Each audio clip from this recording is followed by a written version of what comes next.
जूती टूट गई। सामने संत रविदास जी का घर था। वो आंगन में बैठे जूतियां बना रहे थे। पंडित ने तब अपनी टूटी जूती रविदास जी को ठीक करने को दे दी। सेवा भाव के धनी संत रविदास जी ने उस ब्राह्मण से जलपान करने को कहा। ऊंचे कुल होने के कारण उसने साफ इनकार कर दिया और अहंकार से भरा वह पंडित संत जी से दूर दूर रहे ताकि कहीं शूद्र की छू न लग जाए। संत जी ने देखा कि उसे ऊंची कुल का बड़ा घमंड था। उन्होंने तब जूती ठीक करते हुए पूछा, पंडित जी आप सब लोग किधर को जा रहे हैं? तो वह बोला, हम सभी गंगा स्नान करने हरिद्वार जा रहे हैं। महाकुंभ जो आ गया है, वहां जाकर हम दान पुण्य करेंगे, स्नान करेंगे, जिससे हमारे पाप धुल जाएंगे। तुम चमड़े का काम करने वाले क्या जानो कि गंगा स्नान से कितना अधिक पुण्य मिलता है। इतना सुनकर संत रविदास जी ने कहा, फिर तो मैं भी वहां जा सकता हूँ, मेरे भी पाप धुल जाएंगे। पंडित बोला, ना भाई, तुम शूद्र हो, तुम वहां नहीं जा सकते। केवल ऊंचे कुल के ब्राह्मण ही वहां जा सकते हैं। शूद्रों को तो तीर्थ स्थान में जाने का हुक्म ही नहीं है। तुम जो काम कर रहे हो बस वही करो। ऐसे वचन सुनकर रविदास महाराज जी बोले, पंडित जी आप ठीक फरमा रहे हैं। हम मलिन और नीच लोगों के गंगा स्नान करने से तो शायद गंगा भी अपवित्र हो जाए। तब उन्होंने पंडित की जूती ठीक करके उसको दे दी। उस पंडित ने एक सिक्का उनकी ओर मेहनत के बदले आगे रख दिया। रविदास जी ने पंडित से कहा, आप तीर्थ स्थान तो जा ही रहे हो, तो मेरी तरफ से यह सिक्का गंगा माता जी को दे आना। पर हाँ पंडित जी, ये सिक्का गंगा में फेंकना नहीं। मेरी तरफ से गंगा माँ के आगे यह भेंट स्वीकार करने की बड़ी विनम्रता से विनती करना। जब गंगा माँ अपना हाथ बाहर निकाले, उसी समय यह सिक्का गंगा माँ की हथेली पर बड़े प्यार सहित रख देना। भेंट स्वीकार करने के बाद गंगा माँ जो कहे वो मुझे वापस आकर जरूर बताना। वह अभिमानी पंडित महाराज जी के मुख से ऐसी बात सुनकर बड़ा हैरान हुआ और मन ही मन सोचने लगा कि ये कैसे संभव हो सकता है। कहते हैं पंडित फिर अपने रास्ते को चल पड़ा और रविदास जी अपने काम में लग गए। गंगा घाट पहुंचकर पंडित ने स्नान किया और घर वापस जाने लगा। अचानक उसे तब याद आया कि उसने रविदास जी का दिया हुआ सिक्का गंगा नदी को अर्पण ही नहीं किया। सिक्का अपनी जेब से निकालकर वह गंगा किनारे जा खड़ा हुआ और हाथ जोड़कर विनती करता हुआ बोला, हे गंगा माँ, ये सिक्का रविदास जी ने ये कहकर भेजा है कि जब आप अपना हाथ बाहर निकालकर खुद भेंट स्वीकार करोगे तभी देना है।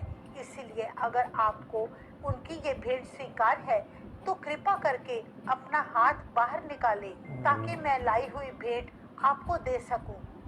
इतना सुनते ही वहां खड़े लोग उस ब्राह्मण पर हंसते हुए आपस में बातें करने लगे कि करोड़ों की गिनती में संगतें गंगा स्नान करने आती हैं और अनेकों लोग लाखों रुपयों का सोना चांदी गंगा को भेंट चढ़ाते हैं, पर आज तक गंगा माँ का हाथ बाहर निकलते किसी ने नहीं देखा।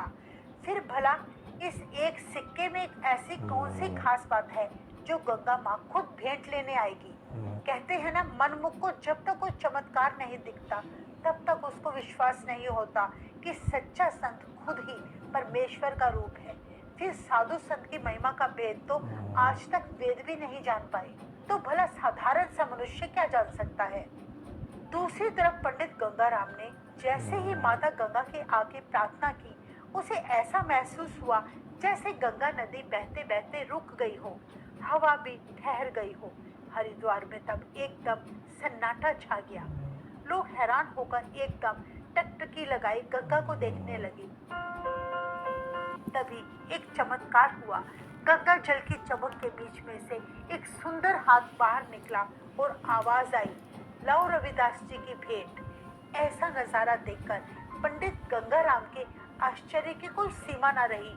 उसने रविदास जी का दिया हुआ सिक्का गंगा माता की हथेली पर रख दिया, जिसको माता ने अपने माथे से छुआ और अपने पास रख लिया। दूसरे हाथ से गंगा माता ने हीरे और मोती से जड़ित कंगन पंडित को पकड़ाते हुए कहा, पंडित जी यह कंगन रविदास जी को बड़े सत्कार सहित मेरी तरफ से भेंट दे देना। ये कहकर उसी पल माता गंगा अलोप हो गई। तब वहां खड़े सभी लोग माता गंगा जी को प्रणाम करके धन रविदास महाराज के जयकारे लगाने लगे। क्योंकि उस प्रभु के प्यारे की एक छोटी सी भेंट के कारण ही उन सभी लोगों को माँ गंगा के दर्शनों का सौभाग्य प्राप्त हुआ। पंडित इस तरह मान महसूस करते हुए उस कीमती कंगन के साथ वापस काशी की ओर चल पड़ा। रास्ते में पंडित गंगाराम बार बार उस बेशकीमती और अत्यंत सुंदर कंगन को निहारता जा रहा था। उसी पल उसके मन में विचार आया, क्यों ना ये कंगन मैं अपने घर ले जाऊं। रविदास जी को कैसे पता चलेगा कि गंगा माता ने मुझे कंगन दिया है, तो क्यों ना मैं ये बेशकीमती कंगन अपनी पत्नी को दूं या फिर किसी जोहरी को बेचकर ढेर सा धन प्राप्त करके सारा जीवन आराम से बिताऊं। लालचवश पंडित गंगाराम दीन धर्म और अपना फर्ज भूल बैठा। वो कंगन लेकर अपने घर आ गया। घर जाकर पत्नी से झूठ बोला कि आज गंगा स्नान करते समय उसे गंगा माँ के साक्षात दर्शन हुए हैं, जिन्होंने मेरी भक्ति से खुश होकर मुझे एक बेशकीमती कंगन दिया है। ऐसी बात सुनकर पंडिताइन बड़ी खुश हुई। वे कभी कंगन एक बाजू में पहनती तो कभी दूसरी बाजू में पहनने लगती। कहते हैं कुछ दिनों बाद उन्होंने विचार बनाया कि क्यों ना यह कंगन बेचकर ढेर सारा धन कमाया जाए। पंडित उसी पल वह कंगन बेचने चला गया।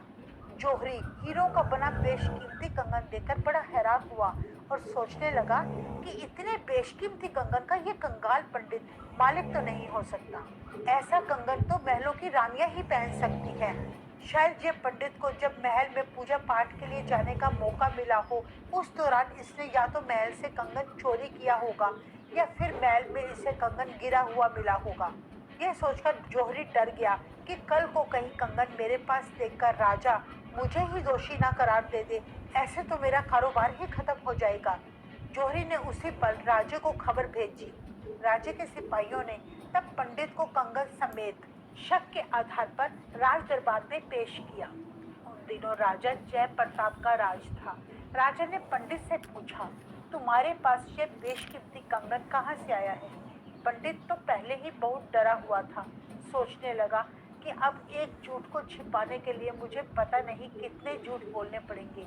अभी वह कुछ कहने ही लगा था कि रानी की नजर उस चमकते कंगन पर पड़ी और वह राजा से बोली, ऐसा अद्भुत कंगन तो मैंने पहले कभी नहीं देखा, मुझे यह कंगन चाहिए। पंडित गंगाराम वह कंगन रानी को देने के लिए राजी हो गया। तब रानी ने राजा से कहा, अगर इसके जैसा दूसरा कंगन भी मुझे मिल जाए तो कितना अच्छा होगा। रानी ने दूसरे कंगन की भी इच्छा प्रकट कर डाली। राजा ने फिर पंडित से बिल्कुल वैसा ही दूसरा कंगन लाने का आदेश दिया।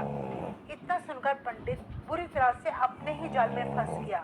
पंडित ने राजा से कहा कि ऐसा कंगन मिलना तो असंभव है। तो राजा ने कहा कि जिस जोहरी से तुमने ये कंगन बनवाया है, तुम उसी के पास ये दूसरा बनवा लो। राजा ने अपनी रानी की जिद के आगे पंडित को सख्त आदेश दिया कि अगर तुम 3 दिनों में ऐसा कंगन नहीं लेकर आओगे तो मैं तुम्हें परिवार समेत मौत की सजा दे दूंगा। इतना सुनकर वो और भी घबरा गया और अपने घर लौट आया। उसने सारी सच्चाई अपनी पत्नी को बता दी कि कैसे उसे गंगा माँ ने संत रविदास जी के लिए कंगन दिया था। मुझे जिम्मेदारी दी थी कि मैं कंगन संत रविदास जी को पहुंचा दूं, पर लालचवश मैंने बहुत बड़ा गुनाह कर डाला। उसने अपनी पत्नी से कहा कि अगर मैं राजा को 3 दिन तक इसी तरह का दूसरा कंगन नहीं लाकर दूंगा तो वह हम सबको मार देगा। सारी बात सुनकर पंडिताइन ने तब अपने पति से कहा कि इस समस्या का अब एक ही उपाय है कि तुम राजा को जाकर सारी सच्चाई बता दो। पंडित उसी पल राजा के पास गया और रोते हुए उसने सारी बात बता दी। राजा ये सुनकर बड़ा हैरान होकर बोला, क्या कभी गंगा माँ भी खुद हाजिर होकर कंगन दे सकती है? पंडित ने कहा, हे राजन, अगर आपको दूसरा कंगन चाहिए तो वे केवल संत रविदास जी ही दे सकते हैं। रविदास जी की अमानत को छुपाने का मैं बहुत बड़ा दोषी हूँ। मैं अपना गुनाह कबूल करता हुआ राज दरबार के साथ साथ संत रविदास जी के चरणों में भी माफी मांगता हूँ। पंडित के मुख से बार बार संत रविदास जी का नाम सुनकर राजा के मन में भी रविदास जी को मिलने की इच्छा प्रकट हुई। राजा और रानी ने अपने सिपाहियों और पंडित गंगाराम के साथ खुद रविदास महाराज जी के पास जाने का फैसला किया ताकि मौके पर ही दूध का दूध और पानी का पानी हो सके। अगले दिन जब वे रविदास महाराज जी के घर पहुंचे, उस समय वे अपने काम में लगे हुए प्रभु की प्रशंसा के गीत गा रहे थे। संत रविदास जी के चेहरे का नूरानी रूप देखकर राजा के मन के सारे भ्रम भुलेखे दूर हो गए। उसके मन में कोई सवाल ही ना रहा। संत जी ने राजा रानी को बड़े आदर सहित बिठाया और आने का कारण पूछा। राजा ने बड़ी हिम्मत जुटाकर तब संत रविदास जी को अपने हाथ में पकड़ा कंगन दिखाते हुए विनती की, हे महाराज, ये कंगन पंडित गंगाराम को मिला है, जिसने खुद कबूल किया है कि ये कंगन उसका नहीं बल्कि संत रविदास जी के लिए माता गंगा की भेजी हुई भेंट है, जिसको ये पंडित काशी के जोरी के पास बेचता हुआ पकड़ा गया है। राजा ने तब बताया कि अब पंडित का कहना है कि इसके साथ का दूसरा कंगन गुरुजी आपके पास ही मिल सकता है। रविदास महाराज दिलों की जानने वाले झट से सारी बात समझ गए और पंडित गंगाराम की तरफ देखते हुए बोले, माया दीपक पेख कर नर पतंग अंधियाई, रविदास गुरु को ज्ञान बिन विरला को बच जाए। हे भाई, माया का दीपक जगता हुआ देखकर मनुष्य रूपी पतंगे की आंखों को कुछ नहीं दिखता। वह माया की चमक से अंधा हो जाता है और फिर उस दिए की रोशनी में जलकर अंत में मर जाता है। कोई विरला ही होता है जो गुरु से ज्ञान प्राप्त करके माया के प्रभाव से बच जाए। संत रविदास जी जिस पत्थर की शिला पर जूते रखकर बनाया करते थे, उस शिला को उठाकर उन्होंने एक तरफ रख दिया और कहा, हे राजन, तुम अपने हाथ में पकड़े कंगन के साथ गंगा में तैरते हुए इन कंगनों में से अपना कंगन मिलाकर निकाल लो। राजा रानी पंडित उस गंगा को शिला के नीचे बहता देख बड़े हैरान हुए। उनकी हैरानी का कोई ठिकाना ही ना रहा। गंगा में हीरे मोती से जड़ित ढेरों ही कंगन तैर रहे थे। रविदास महाराज की छोटी सी कुटिया में